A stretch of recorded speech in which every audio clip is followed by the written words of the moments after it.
Baik, Assalamualaikum warahmatullahi wabarakatuh. Pada pertemuan dua kali ini, kami dari kelompok satu ingin memaparkan materi yang berjudul tentang ragam dan laras bahasa. Next. Untuk anggotanya, di sini kami ada Doni Hanif Supriyadi, ada Dani Munir Supriyadi, dengan saya sendiri, Sri Ayuningsih, lalu ada Nabil Jafran, ada Muhammad Ihsan, Syafiq Rian, dan Farid Ramadan.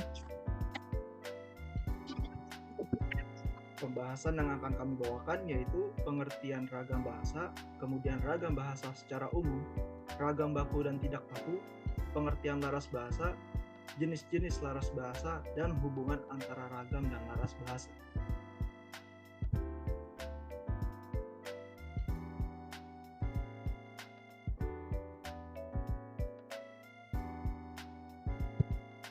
Kemudian yaitu ragam bahasa, pengertiannya sendiri yaitu variasi bahasa yang terbentuk karena pemakaian bahasa. Pemakaian bahasanya itu dibedakan berdasarkan media yang digunakan, topik pembicaraan, dan sikap pembicaranya. Kemudian menurut KBBI atau Kamus Besar Bahasa Indonesia, ragam bahasa diartikan sebagai variasi bahasa menurut pemakaiannya, yaitu topik yang dibicarakan, hubungan pembicara dan teman bicara, dan medium pembicaranya.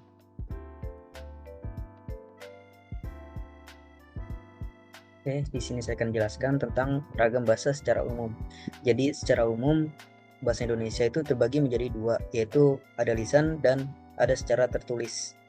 Nah, ini ragam bahasa terbagi menjadi dua lagi, yaitu ragam baku dan ragam tidak baku. Di dalam ragam baku dan tidak baku juga terbagi lagi, terpecah-pecah lagi. Di sini menjadi ada sosial, fungsional, komunikasi, dan sebagainya. Lalu apa itu ragam baku dan ragam tidak baku yang seperti gambar sebelumnya?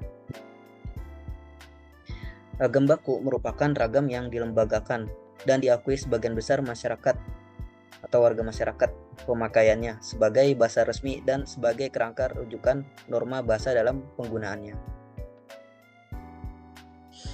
Lalu sifat-sifat dalam ragam baku itu seperti apa? Yang pertama yaitu mantap. Mantap di sini maksudnya harus sesuai dengan kaidah KBBI atau sesuai norma yang ada, norma baku yang ada.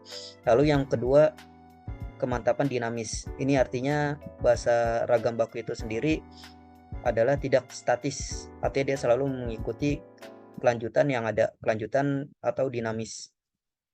Lalu yang ketiga, cendekia. Cendekia di sini ragam baku digunakan atau bahasa-bahasa variasinya itu digunakan pada situasi-situasi resmi atau tempat-tempat yang resmi saja. Nah, yang terakhir yaitu seragam. Seragam di sini maksudnya bahasa baku itu sendiri memiliki satu arti atau seragam, keseragaman bahasa, tidak beragam. Karena dia memiliki satu arti dan itu sudah dipahami dan disepakati oleh masyarakat yang ada.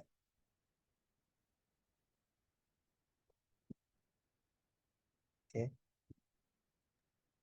Selanjutnya di sini adalah ragam bahasa tidak baku, di mana ragam tidak baku ini adalah suatu ragam yang tidak dilembagakan dan ditandai oleh ciri-ciri yang menyimpang dari norma baku yang ada. Ragam bahasa Indonesia non-baku sendiri adalah suatu ragam bahasa Indonesia yang tidak dimodifikasi, tidak diterima, dan tidak difungsikan sebagai model masyarakat Indonesia secara luas, tetapi dipakai oleh masyarakat secara khusus. Kemudian ada laras bahasa, di mana laras bahasa ini adalah suatu kesesuaian antara bahasa dan pemakaiannya. Dalam hal ini, laras bahasa mengenai iklan, laras bahasa ilmiah populer, laras feature, laras komik, laras sastra yang masih dapat dibagi atas laras cerpen, laras puisi, laras novel, dan sebagainya. Kemudian ada jenis-jenis dari laras bahasa. Laras bahasa memiliki beberapa jenis, seperti laras bahasa biasa, laras bahasa iklan, laras bahasa sains, laras bahasa media massa, dan laras bahasa rencana. Selanjutnya kita masuk ke hubungan antara ragam dan laras bahasa. Ragam dan laras bahasa merupakan suatu kesatuan dalam kehidupan sehari-hari. Jika kita menggunakan laras dan ragam bahasa yang baik dan benar, maka orang akan mengerti. Contoh, jika kita berbicara dengan orang yang lebih tua dengan bahasa yang sopan, namun laras yang digunakan tidak baik, maka tutur bahasanya pun akan menjadi berantakan. Sekian presentasi kelompok 1 mengenai ragam dan laras bahasa. Terima kasih atas perhatian dan waktunya. Wassalamualaikum warahmatullahi wabarakatuh.